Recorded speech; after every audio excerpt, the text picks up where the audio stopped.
네. 1번의 동향을 먼저 소개해드리고요. 이 법이 왜 필요한지에 관해서 조금 개인적인 제 소견을 조금 더 부과해서 말씀드리는 것으로 하겠습니다. 일본에 있어서 최근에 제정 시행되고 있는 성년후견제도 이용 촉진법이라고 하는 것이 있는데요.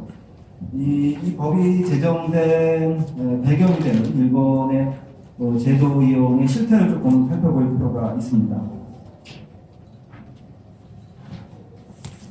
보게 되면 일본에서는 지금 현재 제도 2000년부터 제도가 시행돼서 약 18년 정도 제도를 운영하고 있는데요. 약 20만 건 정도 성년후견 제도를 이용하고 있는 것으로 되어 있습니다. 그러나 일본에 있어서도 실제로 이 제도 이용이 필요한 치매 어르신이라든지 지적장애인, 정신장애인을 합하면 약 300만 명 정도가 있는 것으로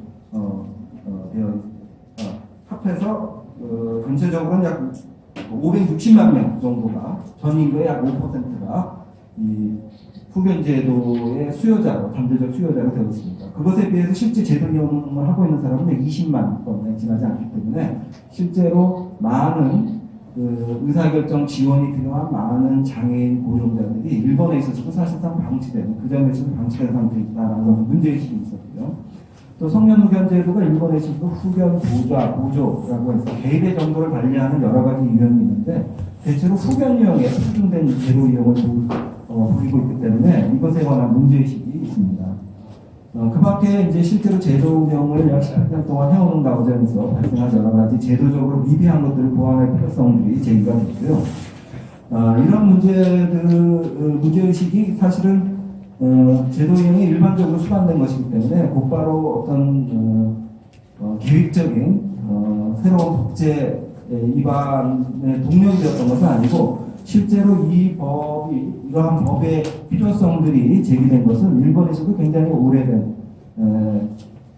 오래전부터 준비되고 기획된 것이었습니다.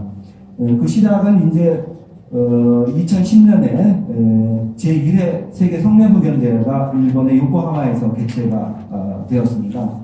그러니까 작년에 저희 성년후견협회와 법무부, 대법원 공동 주최로 제5회 세계 성년후견대회가 개최되는데요.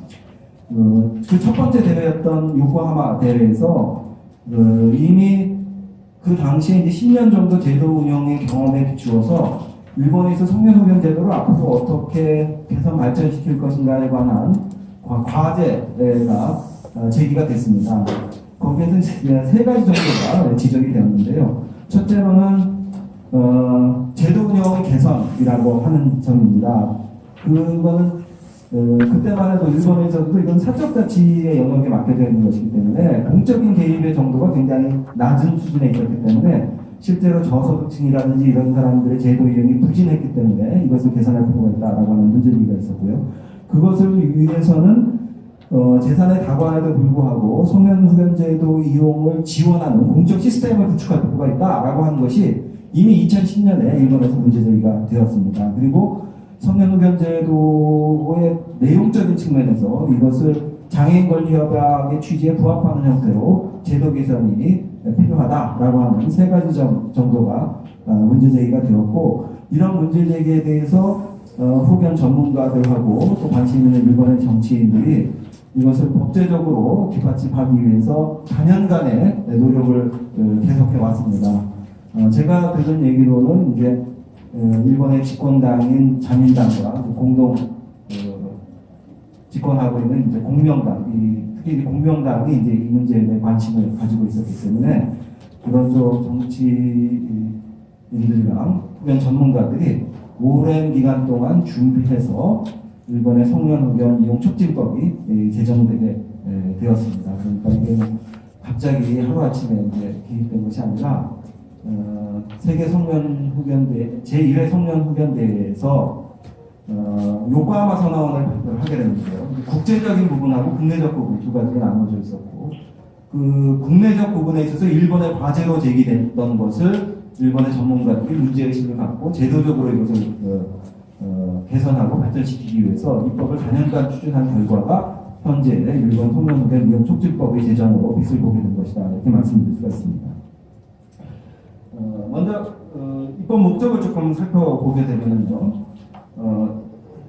어떤 문제의식이 있는지 잘 드러나고 있기 때문에 그대로 말씀을 드리겠습니다. 인지증, 지적장애, 기타 정신상의 장애가 있음으로 인하여 재산의 관리 또는 일상생활 등에 지장이 있는 사람을 사회 전체가 함께 뒷받침하는 것이 고령사회에 있어서 긴급한 과제다. 이것은 공생사회의 실현에 이바지할 뿐 아니라 성년후견제도가 이러한 사람들을 뒷받침하는 중요한 수단임에도 불구하고 충분히 이용되고 있지 않다라고 하는 점을 지적을 하면서 성년후견제도 이용 촉진을 위해서 기본 이념을 정하고 국가의 책무를 분명히 하는 한편 기본 방침과 그 기본이 되는 사항을 정해서 정한다. 그리고 이것을 구체적으로 이제 실현해 나가기 위해서 내각의 성년후견제도 이용 촉진 회의를 두고 전문가위원회에서 성년후견제도 이용 촉진위원회를 설치해서 성년후견제도 이용 촉진에 관한 시책을 종합적, 개입적으로 추진하는 것이 이 법의 목적이다. 이렇게 밝히고 있습니다.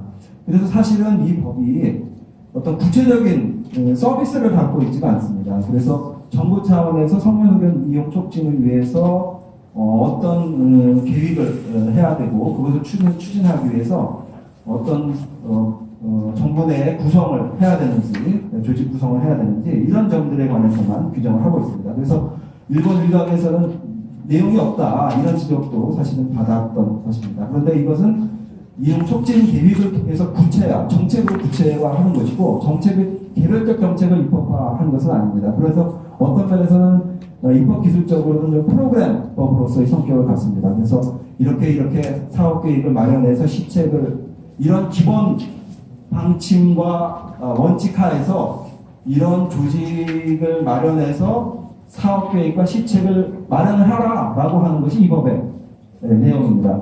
그러니까 구체적인 내용들은 다 사업 계획 안에 담기게 되는 것이죠.